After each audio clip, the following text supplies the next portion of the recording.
आइए आज हम आपको हारमोनियम सिखाते हैं। यह हारमोनियम सीखने का सबसे आसान तरीका है। यह आप देख रहे हो हारमोनियम का कुंजी पटल, अर्थात जिसे इंग्लिश में कीबोर्ड बोलते हैं। इसमें ये चाबियां हैं। जैसा कि आप जानते हो, सुना होगा आपने, सरगम के 7 सुर होते हैं और कोई भी वाद्य यंत्र सीखने से पहले इन 7 सुरों की जानकारी होनी बहुत जरूरी है। तो पहला सुर होता सा, दूसरा रे, तीसरा गा, चौथा मा, फिर पा, धा, नी। ये 7 सुर होते हैं। हम इसमें इस पहले सुर को सा मानते हुए इसके साथ अपनी गले की आवाज मिलाएंगे। सा,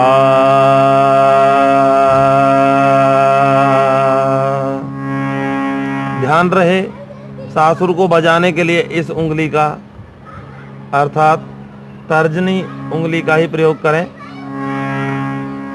रे पर मध्यमा उंगली रखेंगे और जब रे पर उंगली रखेंगे तो सा से उंगली को हटा लें, जैसे सा रे। अंगूठे से गा दबाएंगे, गा। और फिर तर्जनी उंगली से मा, मा, पा। ये अनामिका उंगली है जो केवल धा पर इस्तेमाल की जाती है। भा, नी। और अगले सप्तक का सा आ जाता है, सा। यह क्रम था हमारा, जिसे आरोही क्रम कहते हैं, चढ़ता क्रम। अब उतरता क्रम, जिसे अवरोही क्रम कहते हैं। उंगलियों का क्रम वही रहेगा, सा, नी, धा, पा, मा, गा, रे, सा। तो यह आरोही और अवरोही क्रम दोनों हो गए। उंगलियां एक बार फिर देख लें, किस सुर पर कौन सी उंगली। सा, रे, गा, मा, पा, धा, नी, सा, सा, नी, धा, पा, मा, गा, रे, सा। इसका अभ्यास अपने हारमोनियम पर कीजिए। पहले विलंबित लय, अर्थात बहुत धीमी लय, जैसे सा, रे, गा, मा, पा, धा, नी, सा, सा, नी, धा, पा, मा, गा, रे, सा। फिर मध्य लय, सा, रे, गा, मा, पा, धा, नी, सा, सा, नी, धा, पा, मा, गा, रे, सा। फिर द्रुत लय, सा, रे, गा, मा, पा, धा, नी, सा, सा, नी, धा, पा, मा, गा, रे, सा। ये द्रुत लय हो गई। द्रुत को अति द्रुत भी किया जा सकता है। सा, रे, गा, मा, पा, धा, नी, सा, सा, नी, धा, पा, मा, गा, रे, सा। सा, रे, गा, मा, पा, धा, नी, सा, सा, नी, धा, पा, मा, गा, रे, सा। सा, रे, गा, मा, पा, धा, नी, सा, सा, नी, धा, पा, मा, गा, रे, सा। ये अभ्यास से संभव हो पाएगा, अभ्यास करना होगा। इससे आगे चलते हैं। अभी हमने आपको बताया सा, रे, गा। यहां आप देख रहे होंगे एक लाइन है और लाइन से जो दाहिना है वह गा है। मा, पा, धा और फिर नी। नी भी एक लाइन है, उसके बाद है, फिर नी के तुरंत बाद सा आ जाता है। अब विचार उठता होगा आपके मन में कि ये सा है, ये रे है, फिर ये क्या है, ये गा है तो ये क्या है, ये माँ है, ये पा है, तो बीच में ये कौन है, ये पा है, ये धा है, तो ये है कौन, क्या है, ये धा है, ये नी है, तो ये है क्या है।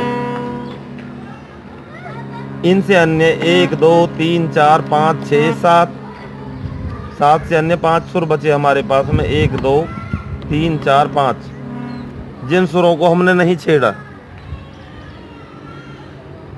विचारने का विषय है कि ये 5 बाकी क्या है, क्या ये भी सुर है? सुर हैं तो क्या ये सुर 7 और 5 12 होते हैं? कहते तो यही है कि 7 सुर हैं, सुर तो 7 ही होते हैं, किंतु इनमें 5 सुरों के कुछ विकृत रूप हैं। विकृत जैसे रे का विकृत कोमल रे, ये कोमल रे है, सारे सारे,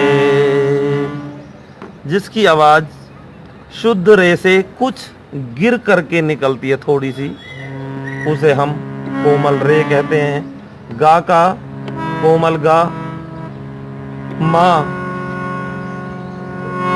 और पा के बीच में एक सुर है, क्या यह कोमल पा है? तो आपको हम बता देते हैं कि पा का कोमल नहीं होता। सा और पा ये 2 सुर अचल सुर कहलाते हैं, इनका कोई विकृत रूप नहीं होता। इसे हम माँ का तीव्र माँ कहेंगे। तीव्र माँ, ध्यान रहे, इसे तीव्र माँ कहेंगे, यानी जब इस पर कभी उंगली जाएगी सारे गा मा या सारे गा मा, तो इसे भी माँ ही बोलेंगे। फिर पा और धा के बीच में कोमल धा, धा शुद्ध धा और नी के बीच में कोमल नी सुर आता है। यह सुर है कोमल नी।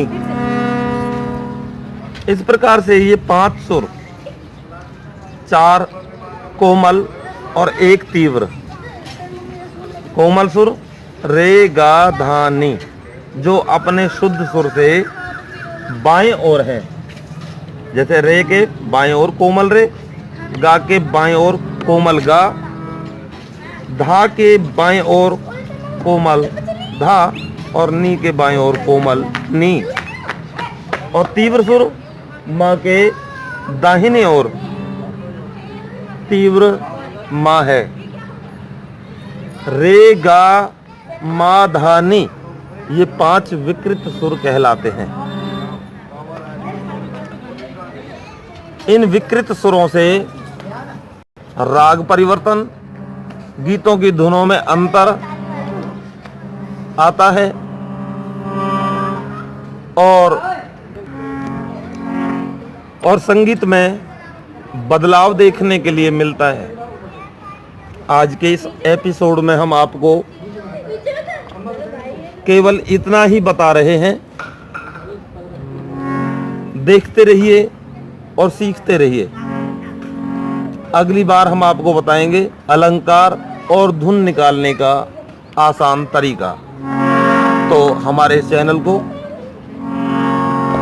लाइक कीजिए, सब्सक्राइब कीजिए और शेयर कीजिए।